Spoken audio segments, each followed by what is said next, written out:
سیدنا طفیل بن عمر یمن کے قبیلہ دوس کے سردار تھے، شاعر بھی تھے۔ کسی کام سے مکہ گئے تو قریش مکہ نے رسول کریم صلی اللہ علیہ وآلہ وسلم کے خلاف کان بھرنے شروع کر دیے، جس سے وہ آپ صلی اللہ علیہ وآلہ وسلم کے بارے میں سخت بدگمان ہو گیا۔ ایک روز طفیل بن عمر دوسی رضی اللہ تعالیٰ عنہ نے آپ صلی اللہ علیہ وآلہ وسلم کو حرم میں نماز پڑھتے دیکھا۔ قرآن مجید کے چند جملے سنے تو محسوس کیا یہ تو بڑا اچھا کلام ہے۔ اپنی بدگمانی پر کچھ نادم سے ہوئے۔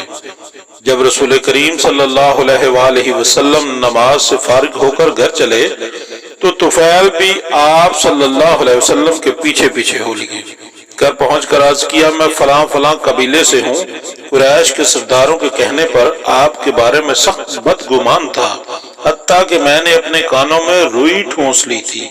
حرم میں آپ کی زبان مبارک سے چند کلمات سنے ہیں جو مجھے اچھے لگے ہیں، آپ مجھے تفصیل سے بتائیے آپ کیا کہتے ہیں۔